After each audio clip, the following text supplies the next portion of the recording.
Vocês devem ter reparado que não estou no mesmo lugar de sempre, tem uma certa concentração de caixas de papelão, tudo isso aqui é mangá, inclusive, viu?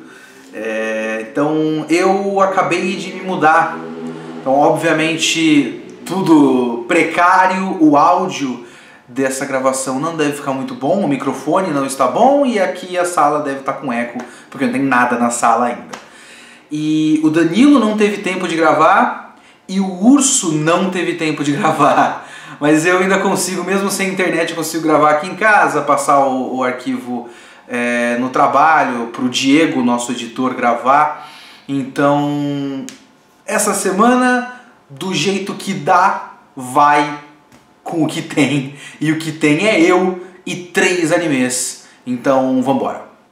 Começando com Golden Kamuy. E Golden Kamuy continua sendo uma pena, né? Porque dá pra ver que tem algo ali, sabe? Dá pra ver que tem potencial, dá pra ver que tem alguma coisa interessante acontecendo. Claro que, por enquanto, a trama de Golden Kamuy é o que menos importa, né? Eu não acho realmente, eu não tô assim tão interessado se eles vão conseguir o ouro, é ouro? Se eles vão conseguir o ouro ou não. A força de Golden Kamuy está nos personagens, porque todos os personagens que parecem ser principais até agora são muito interessantes, são muito vivos, os designs deles têm personalidade, então são personagens bons. Eu gosto tanto do Sugimoto e da Shirpa, e do outro cara que apareceu agora, que teve a cena muito legal deles caindo na água, o mestre da escapatória lá. A cena deles caindo na água foi uma cena muito interessante. Esse personagem parece ser um personagem muito inventivo, então com ele dá pra ter muitas situações legais. Então, isso é bom, isso deixa a história mais rica de situações, deixa a história com mais possibilidade de ser criativa. Um autor criativo consegue usar um personagem desse de muitas maneiras. Então, a interação entre os personagens é a melhor parte até agora. E todas as vezes que a gente tem uma janela para a cultura Ainu, né? Uma janela para a cultura daquela época em geral, mas principalmente para a cultura Ainu que a gente não vê por aí, como eu falei no vídeo anterior. Eu acho que a única vez que eu vi algum Ainu ever foi no Shaman King. E também não tinha muito, tinha a indumentária, né, e um pouquinho de folclore, mas não tinha muita coisa. Esse segundo episódio, teve um momento onde eles ficaram experimentando. A Zirpa fazia pratos e o Sugimoto experimentava, então caçou acho que um coelho e fez ele comer o cérebro, e depois você vê aquele prato lá que eles ficaram cortando a carne e come, faz umas bolinhas, né, e faz a sopa, e realmente deu vontade de comer aquilo, porque foi explicado de uma maneira a gente saber por que aquele prato acontece dentro daquela cultura, né? Dentro das condições que aquela cultura tem para viver, e tem uma valorização da cultura Ainu, sabe? O cara fala do cérebro, e você tá tirando sarro da maneira como a gente come e tal. Então essas coisas são interessantes. É uma história muito rica, uma história criativa até. Continua uma produção horrorosa, mas uma merda a produção. Eu vi no Twitter esses dias que é o mesmo estúdio do Kokoko. O Kaneda vai fazer uma review final de Kokoko, podem esperar. É uma promessa que eu estou fazendo por ele, tomara que ele consiga cumprir, agora que eu falei, né? Não, vamos com calma, mas ele quer. E é um estúdio novo, e esse estúdio pegou, logo depois do Kokoko, pegou o Golden Kamuy. E talvez para um estúdio que está se estabelecendo ainda não seja a melhor das opções, e realmente essa produção do Golden Kamuy está sofrendo. Então continua feio. O design dos personagens quebrava o tempo todo, sabe? O Sugimoto, qualquer momento... E eu não estou falando de in-between, tá ligado o que é isso, né? O in-between, ou seja, entre são os frames entre os frames principais, porque sempre tem aquele frame principal, mas você precisa fazer alguns entre um e outro para dar a sensação de movimento. E às vezes as pessoas pausam nesses in-betweeners e fala que é feio. E não é feio, né? É só um frame feito para você não ver. E eu não tô falando disso no Golden Kamuy, eu tô falando nos momentos onde ele tá realmente parado e conversando, você tá vendo aquele design e ele tá completamente diferente, é outro cara. Então, está feio, infelizmente, porque parece legal, parece bom. Vou continuar assistindo o Golden Kamuy, parece ir para um caminho interessante. Lógico que eu não tô afim, não tenho muita paciência de ler scan, então eu tô agora na esperança de alguma editora, inclusive a que eu trabalho, a Panini, que eu não faço ideia do que eles querem fazer com o mangá porque não é minha área. Tomara que alguma hora eles decidam, Golden Kamuy, pessoas se interessaram, vamos pegar esse mangá. Porque aí eu posso ler o mangá, que aí realmente parece bem feito. O anime meio merda na produção, mas é da hora. Olha, eu não peguei ainda Steins Gate Zero pra ver. Pessoas estão pedindo, inclusive o vídeo passado a gente falou de 11 animes e o primeiro comentário foi sobre um que a gente não falou. Vocês são foda também, hein? Mas enfim, ainda não peguei Steins Gate Zero pra ver. Eu também acho que é o tipo de anime, assim como Darling in the Franxx, que é bom você esperar ele falar o que ele quer falar, sabe? E aí você tira conclusões.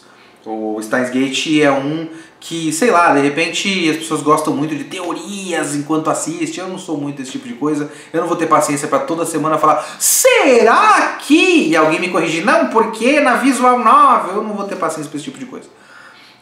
Mas talvez eu pegue. Eu acho que o vídeo tá um pouco lotado de coisa demais, mas talvez eu pegue e comece a falar de Steins Gate Zero alguma hora. Mas eu não vi ainda. Então a melhor coisa que eu tô vendo nessa temporada continua sendo Megalobox. O segundo episódio de Megalobox foi animal, foi foda, foi muito bom. Eu ainda continuo adorando Megalobox. Eu tô reassistindo, enquanto eu não tenho internet aqui no apartamento novo, eu achei um CD que o Kaneda fez há muito tempo atrás com a série toda do Cowboy Bebop completa. Então eu tô reassistindo, vendo episódios que eu não tinha visto na Locomotion e tal.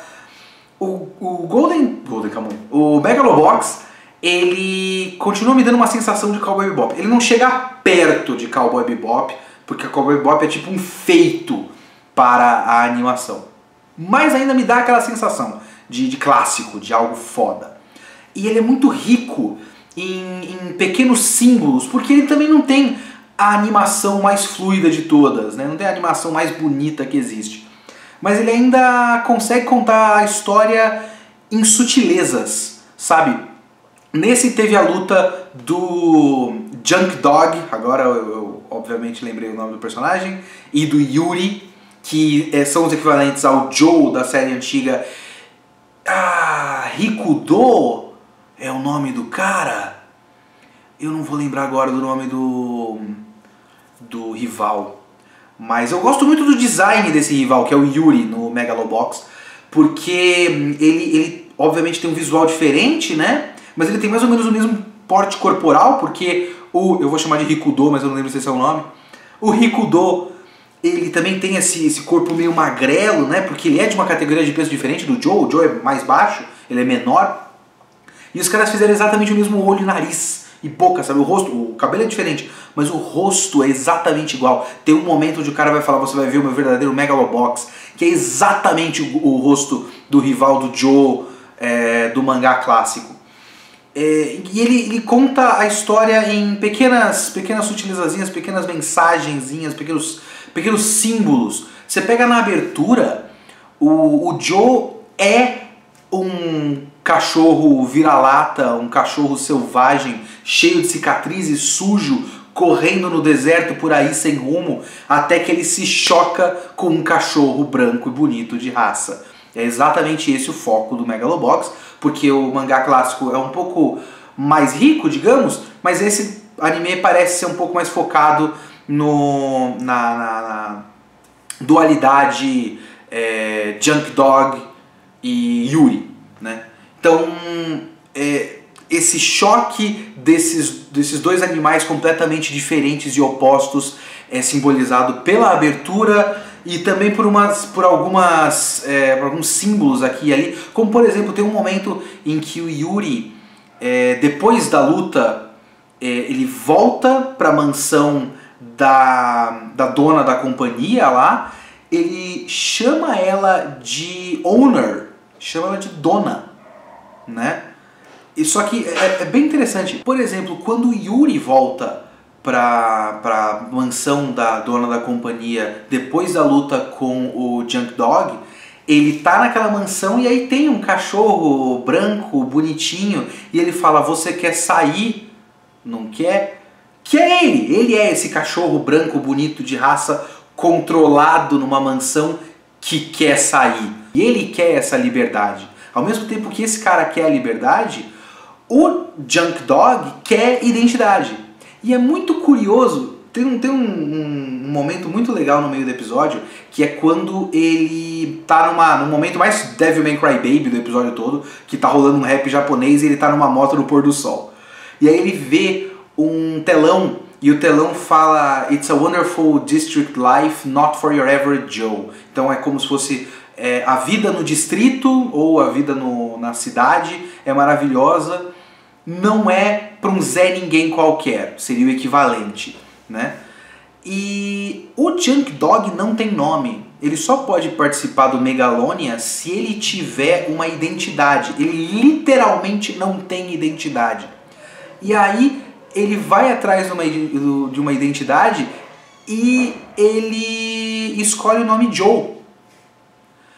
E é curioso porque o Joe do Megalobox é um cara que, ao contrário do Joe do mangá clássico, abaixava a cabeça e andava de acordo com a situação, com o que dava. Ele só passa a ser Joe quando ele passa a desafiar o sistema, que é exatamente o que o Joe do mangá clássico fazia. Antes disso ele não era o Joe. Antes disso ele era um cachorro vira-lata. E aí ele passa a ser Joe. E isso é muito legal. Porque os personagens são ligeiramente diferentes, né? Eu tava achando, por exemplo, o técnico muito diferente do Tange, que é o técnico do mangá clássico. Mas eles também têm uma coisa muito próxima, que é o fato porque o outro era um idealista esportivo, né? Ele realmente acreditava no boxe, enquanto esse cara não tá praticando o esporte de maneira honrada, digamos. Mas eles têm uma coisa muito parecida, que eles sabem que a única maneira de sobreviver é abaixando a cabeça. Que é o total oposto do Joe, que é um cara que nunca abaixa a cabeça. O Junk Dog abaixava a cabeça e passou a ser Joe quando deixou de abaixar a cabeça.